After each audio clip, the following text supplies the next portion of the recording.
There's a brand new day ahead, so much to do, so much to see, so get your ass up out of bed. Get out now, time's wasted, there's no reward for hesitating. Okay, so driving along, thinking about generalizations and profiling. And I'll admit, I profile to a degree, you know, based on my own observations. You see general trends and things. And I always try to figure out why that trend is the case. Now, a good example, okay, is women drivers. You know, lots of funny jokes about women can't drive, women can't park, you know what I mean? And of course, that's a generalization. It's not necessarily true. Look at, you know, race car drivers, you know, you got women race car drivers, for Christ's sake. There's women out there that can drive. But as a general rule, they have a bad reputation for it. Okay, and why is that? I like to think about that. What, you know? And the thing is, I think it's a cultural thing because little girls are discouraged from playing with cars or working on engines and stuff because that's boy stuff.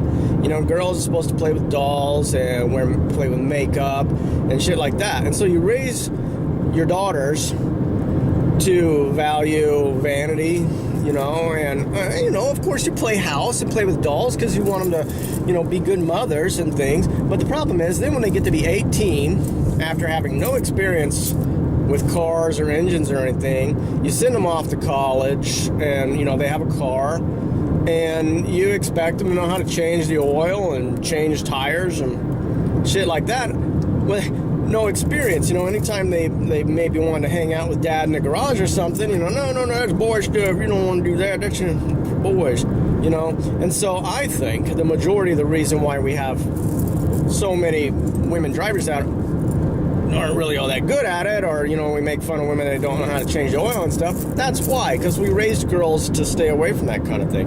And the same thing is boys, you know. We raised our boys to do that. So the boys, when they go off to college, they know how to change a tire, they know how to change the oil, and so they're making fun of all the girls around them for not being able to do it. But you have these same guys bringing 60 pounds of laundry home for mom to do, okay, because they don't know how to fucking wash clothes. They're living off ramen and pizza because they can't cook, okay? So it's the same thing. It's the other side of the coin, right? It's ridiculous. All of this shit is cultural, okay? Women drivers being bad drivers is the one side of the coin of the guys that don't know how to fucking do laundry, okay? And then also, little boys want to play with dolls or play house and stuff. You discourage that from your little boys, telling them it's, you know, that's girly. You don't want to be that way. You're going to be a sissy, or you're going to grow up gay or whatever like that. But then when these guys get to be 20, 25 years old, we expect them to be good parents, right? Okay, and so another thing about this exact thing, I'm going on a tangent here, but we also discourage boys from expressing their emotions when it comes to something that we consider a weakness, like fear or sadness, right? These are weak type emotions we expect of girls, but we highly discourage boys, okay? They're actually punished and chastised for as a general rule. And so when they have these feelings, they need to express them in a way that's not considered weak, which generally just leaves anger and jealousy, all right? So you wonder about toxic masculinity?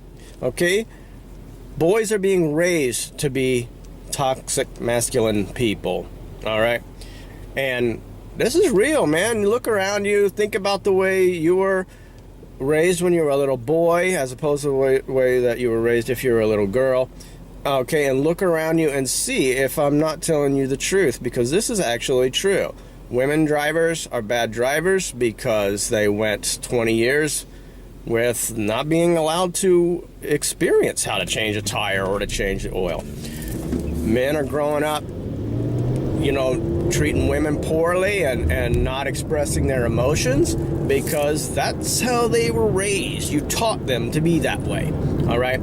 Now, that's food for thought. I'm going to cut out here and leave you with that, and we'll talk to you later.